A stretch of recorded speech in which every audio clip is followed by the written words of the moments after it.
Good day, I am Kevin Soriao from Barangay Benwan, currently taking Bachelor of Secondary Education 2 at Mount Carmel College of Kasiguran.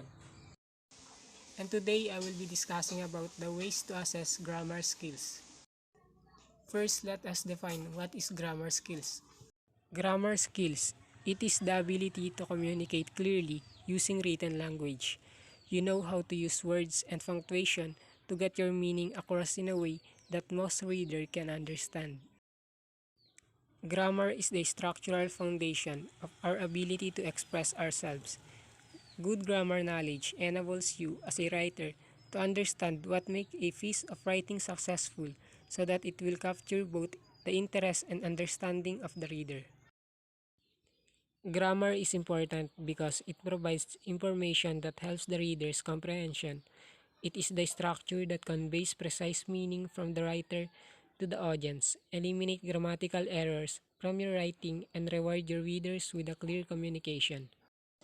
And here are the ways to assess grammar skills. In terms of assessment, grammar is central to language description and test-taker performance. Today, the knowledge of grammar is evaluated by its correct use in communication through listening, speaking, reading, and writing in second language. Communicative competence has four components: the grammatical, sociolinguistic, discourse, and strategic competence. Grammatical knowledge consists three elements. Number one, the grammatical forms or the structure of a language. Form is both morphology or how words are formed and syntax, how words are strung together. Both of them are concerned with the linguistic accuracy of a language. Letter B, the grammatical meaning of those forms. Grammatical meaning consists of both literal and intended message that is conveyed by the form. It concerned with the meaningfulness of a language use. Letter C, their pragmatic meaning and use to a given context. Pragmatic meaning or implied meaning result from an appropriate language choice a learner makes in a given communicative event. Now let us look in some designing assessment tasks. First, the designing assessment task selected response. First, the multiple choice task, which is the most common selected response task. Present a blank or underline words in a sentence, and the test taker must choose the correct response from the options that are given. Next one, the discrimination task. It is the task that asks the test taker to attend to input that can be either language or non-language, and to respond in the form of choice between or among contrast or opposite, such as true or false. Next, the noticing task or consciousness raising task.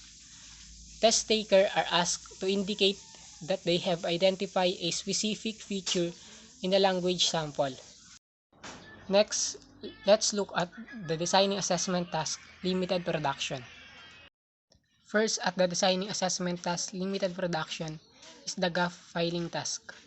The language is presented in the form of sentence, dialogue, or passage in which a number of words are deleted. The test taker must choose the appropriate response for the deletion of gap or gap based on the context in which language is presented. Short answers task. The input is presented in a form of a questions following reading passage or oral visual stimulus. The expected test taker response can vary from single word to a sentence or two. Next is the dialogue completion task.